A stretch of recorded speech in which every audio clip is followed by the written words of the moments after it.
Vamos ser sinceros. Falar de Jesus hoje, em 2025, parece coisa de outro tempo para muita gente.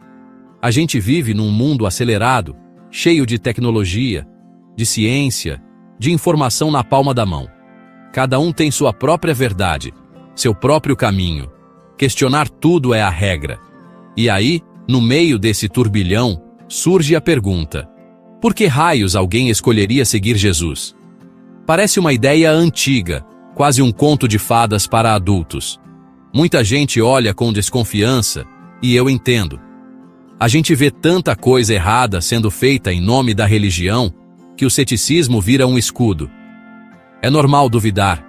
É humano ter perguntas e não encontrar respostas fáceis. Eu não estou aqui para te vender uma solução mágica. Não quero te apresentar uma religião cheia de regras ou promessas vazias. Quero falar de gente de verdade, de problemas de verdade.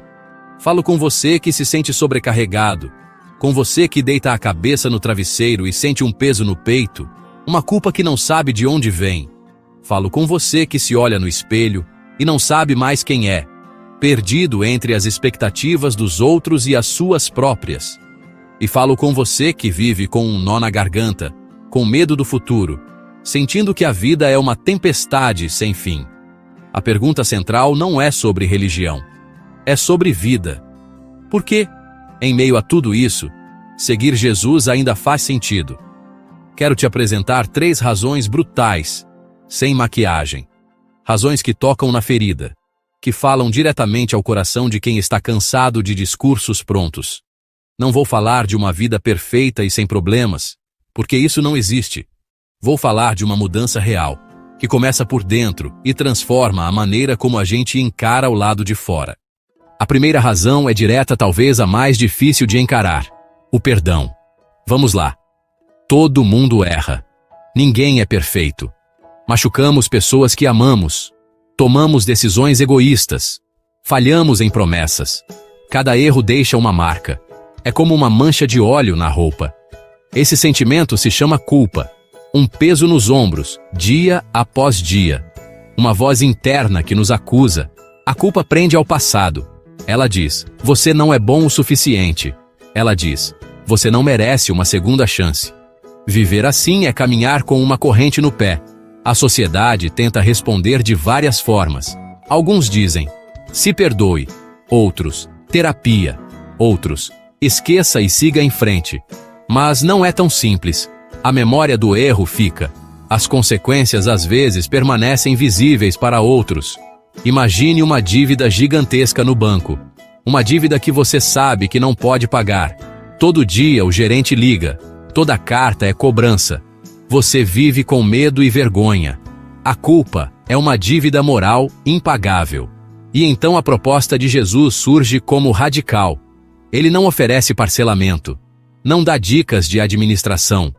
Ele oferece cancelamento completo. Alguém vai ao banco e quita tudo por você. A promessa: através do sacrifício, Jesus pagou por nossos erros.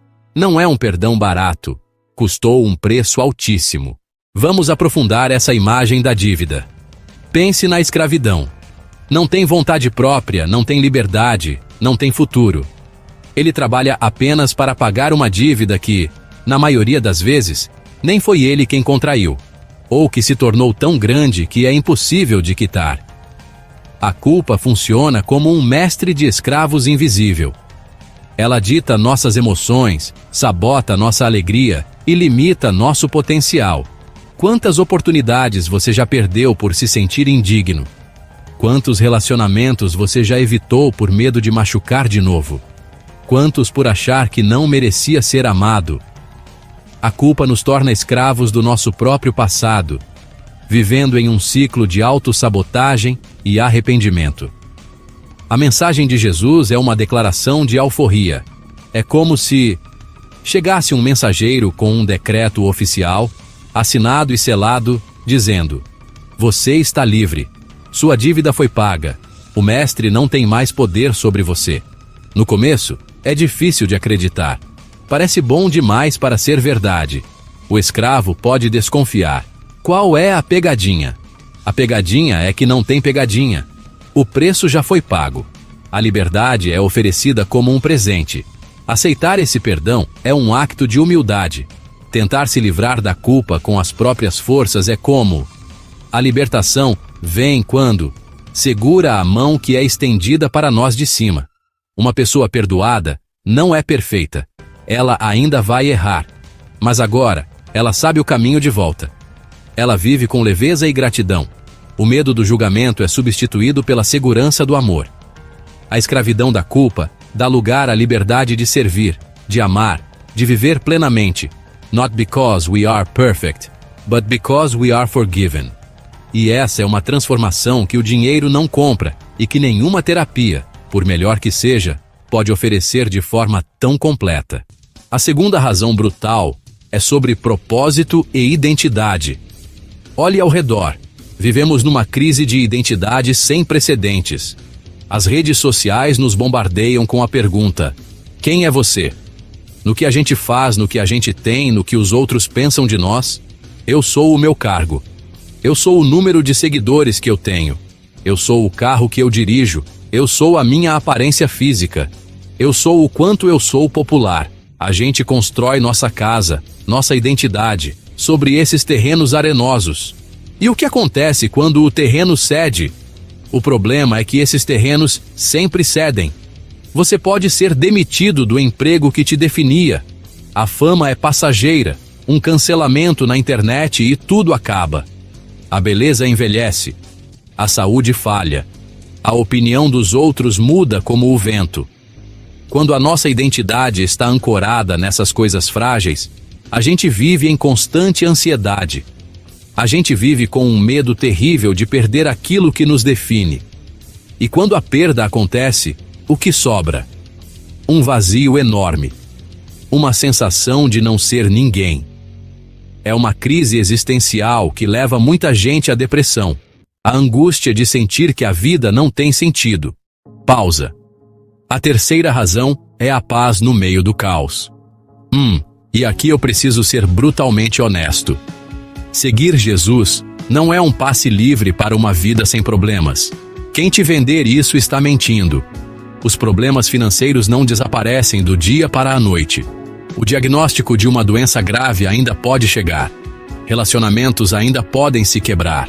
A dor da perda ainda vai doer. O mundo continua sendo um lugar complicado e muitas vezes cruel.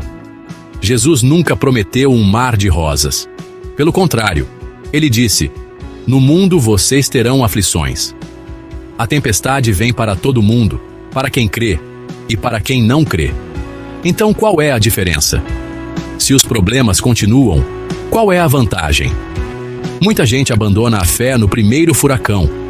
Elas pensam: eu comecei a seguir Jesus e minha vida piorou.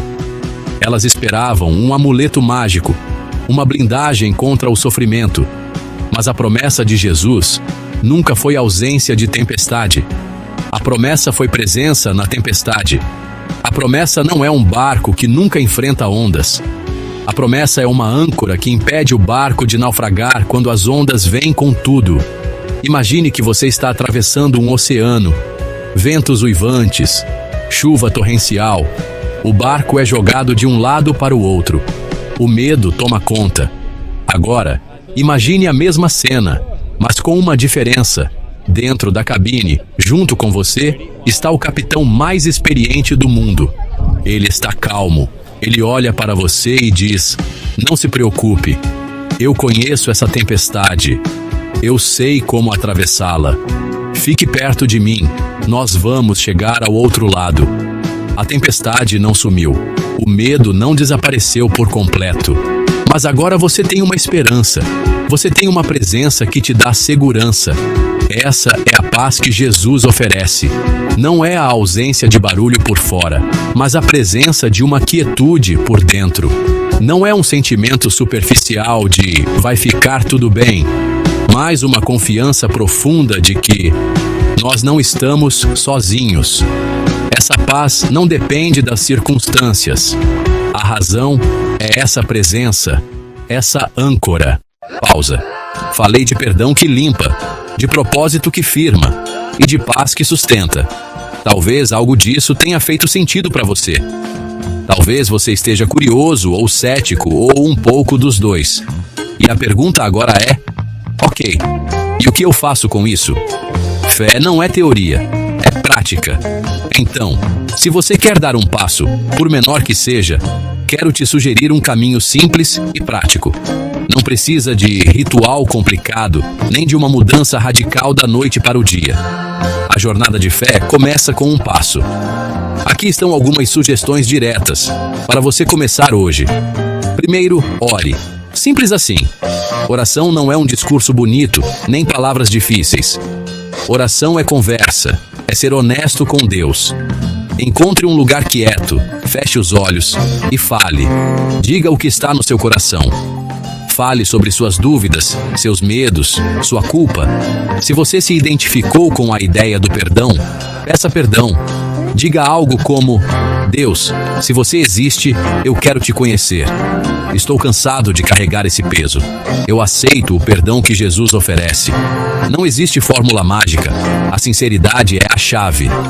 Segundo, encontre uma comunidade. Fé não foi feita para ser vivida numa ilha. A gente cresce junto. Procure uma igreja ou um grupo cristão na sua cidade, mas seja criterioso. Procure um lugar onde as pessoas se amam de verdade, onde a Bíblia é levada a sério, onde há um cuidado genuíno com os de fora. Observe. Converse com as pessoas.